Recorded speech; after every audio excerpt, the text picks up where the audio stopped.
Hello, friends. Greetings in the name of our Lord and Savior Jesus Christ.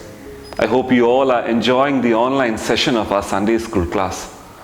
For the last few weeks, we were learning about the doctrines of our church.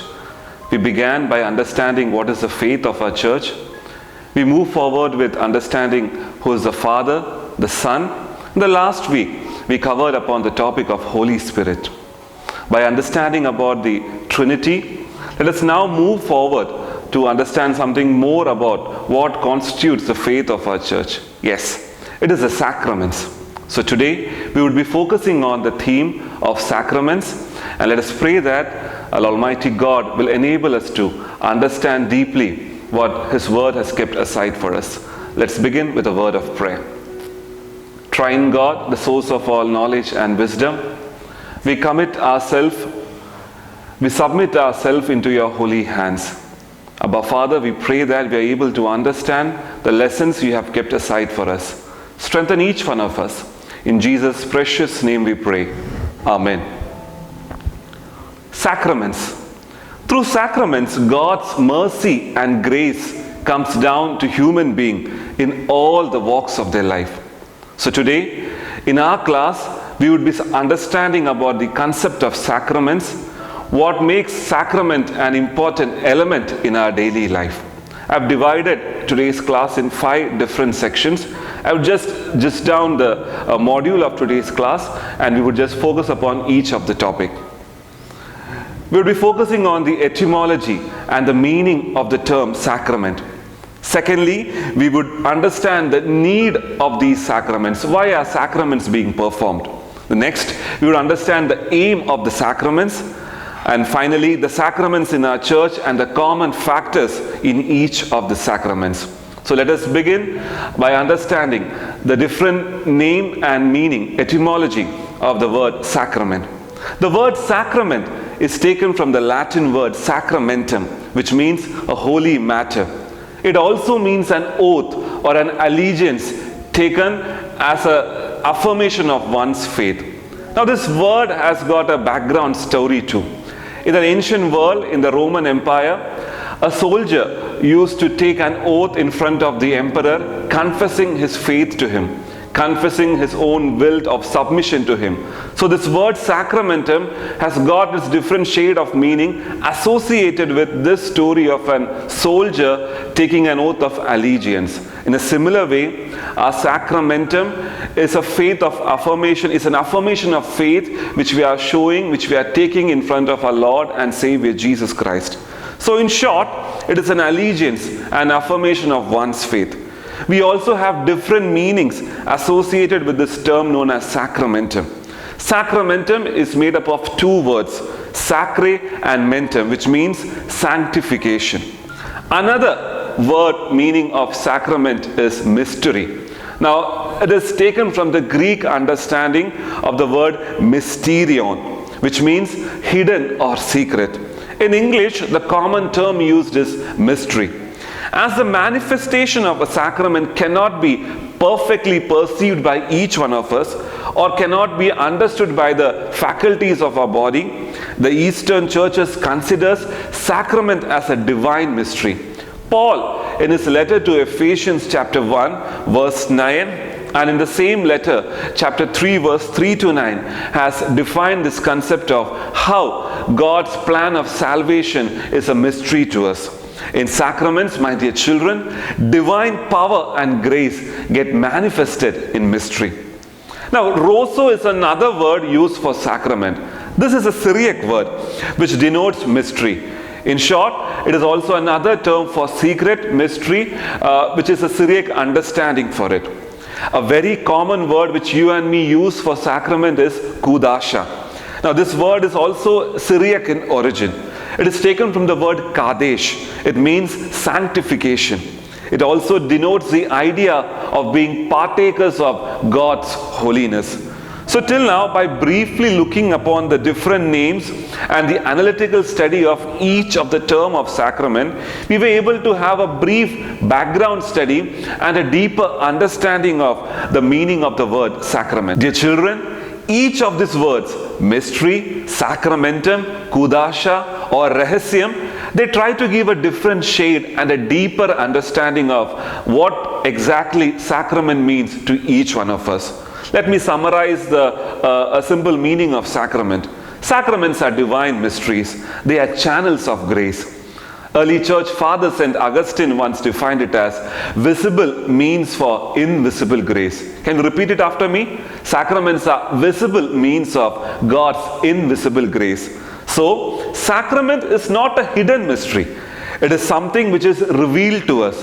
But this revelation is slowly being perceived or discerned by us in our daily walks of life. It is an outward and visible sign of an inward and spiritual grace gifted to us by our Almighty God. This is the reason why Paul describes God's plan of salvation as a mystery of His will made known to us through our Lord and Savior Jesus Christ. You can refer this verse in Colossians chapter 2 verse 2 and in Ephesians chapter 1 verse 9. So, till now we had a study on the different names and meaning, the etymology of the word sacramentum. Let me move forward to the second topic of our today's study. Why are sacraments performed? What is the reason behind sacraments being performed in our life? Through sacraments, a believer receives grace from God. He rekindles his faith in Christ, strengthens his commitment or shows his dedication, tries to grow in unity, is reassured of the promises of God. Thus, in order to receive grace through sacraments, faith is a very, very, very essential component. So by saying that faith is an essential component, please do not misunderstand that there is no divine initiative in this idea of sacrament. My dear children, faith is something which does not alter the divine initiative, but rather faith is required by the recipient to experience the benefit of sacrament. So let me put forward in another way. Faith does not alter the divine initiative, but rather without faith, the recipient cannot experience the benefit of sacrament.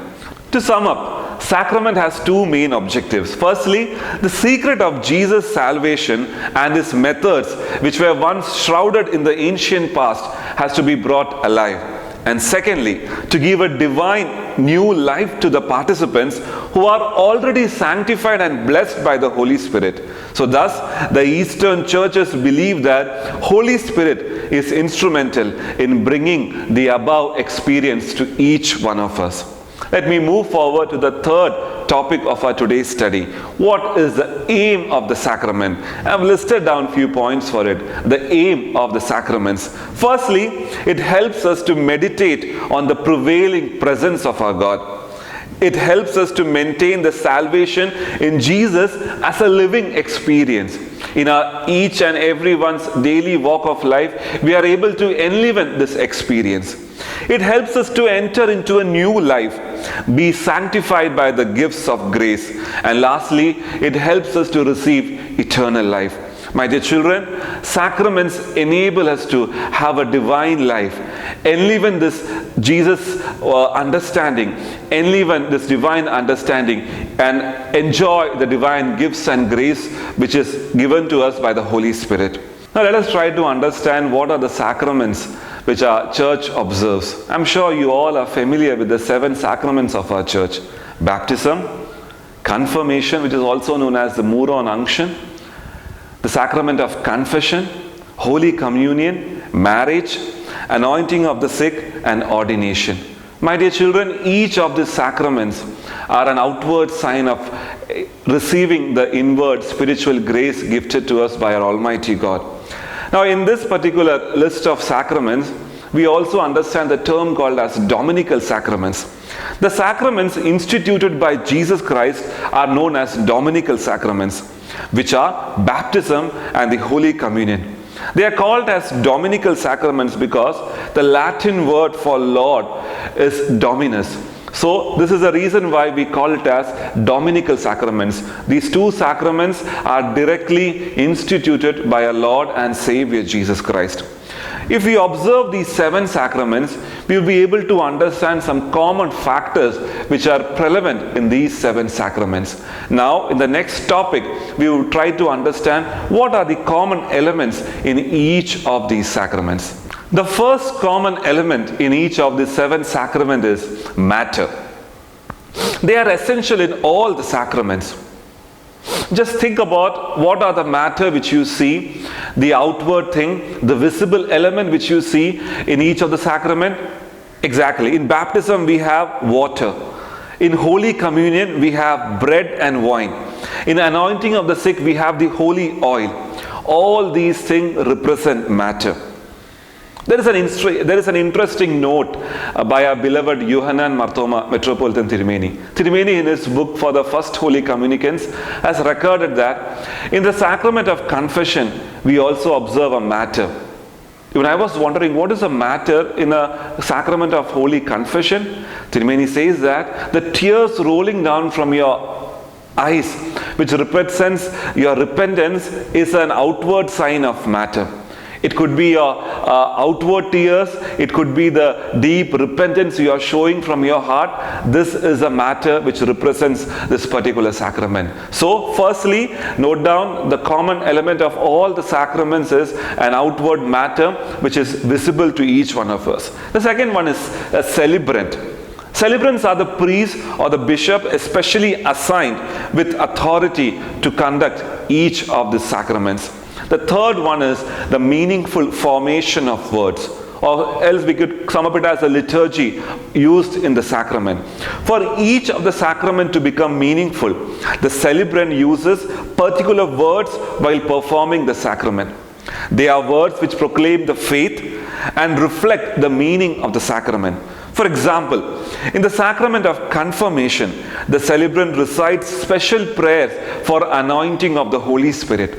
The celebrant says that this child is now blessed with the powers, with the grace of the Holy Spirit, and is being enriched with the gifts of the Holy Spirit. By reciting these meaningful words, the parent, the child is being enriched, is being affirmed that he or she is being now given this particular thing in this sacrament. The fourth one is the intention behind performing the sacrament. We could sum up it as the aim of the sacrament. It is essential that the celebrant and the participants should have the same intention and interest by conducting a sacrament. The intention, for example, of the sacrament of baptism is the attainment of new life, experiencing the sanctification and purification from our sin. For example, in the sacrament of confession, we are confessing our sins to become partakers of a holy communion with our Lord. The fifth and the final one of the common factors of each of the sacrament is the biblical basis of it. For any sacrament, its authenticity and realization of intentions are based on the Word of God. My dear children, all the 7 sacraments which our church observes are rootly embedded from the Word of God. They are firmly rooted in the Scriptures. Sacrament becomes meaningful only on this basis. God's promises and commandments are the foundation of the sacraments. The words of institution from Jesus form the basis of Holy Communion. We can observe it in the Gospel according to St. Luke chapter 22 verse 19. We can also similarly observe the words from the scripture for the sacrament of baptism. You can refer Matthew chapter 28 verse 19. For the sacrament of confirmation, we can refer Exodus chapter 30 verse 30. For the sacrament of confession, we can refer the scriptural foundation of John's first letter in chapter 1 and verse 9. You can similarly note down from the Bible the different verses which in a way enables us to understand the scriptural biblical basis of each of the sacrament. So far, we understood the common factors: matter, A celebrant is required. There are meaningful words and formation of words, the liturgy of each of the sacrament, the intention behind the conducting of the sacrament, which should be similar, which should be same for the participant as well as the celebrant, and finally the biblical basis of each of the sacrament. My dear children, so far we were able to cover the different meaning of the word sacrament. We were able to understand why the sacraments are being performed. We were able to understand the aim of the sacrament. We just surveyed upon the 7 sacraments of the church which our church observes, and finally the common factors associated with each of the sacrament.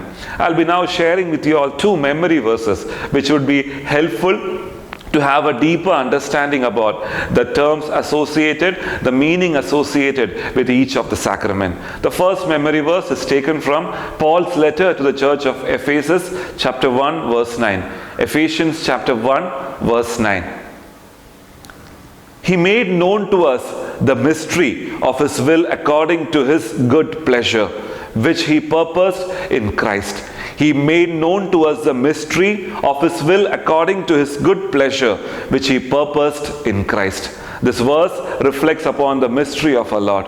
The second memory verse for today's class is taken from Paul's letter to Colossians, chapter 2, verse 2 and 3. Colossians chapter 2, verse 2 and 3. My goal is that they may be encouraged in heart and united in love, so that they may have the full riches of complete understanding, in order that they may know the mystery of God, namely Jesus Christ, in whom all things are hidden, all the treasures of wisdom and knowledge. Dear children, both these verses reflect the mysterious understanding of our salvific plan of God, which is being revealed to us, which was once revealed to us, and in our daily walks of life, these things are getting revealed to us. Let me conclude my today's class. Sacraments have a great necessary role to play in all the critical situations of our life. We feel safe in the hands of our protective God. Sacraments enrich the lives of the people.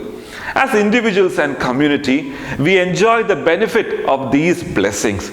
My dear friends, sacrament ensures that God's grace is abiding upon us.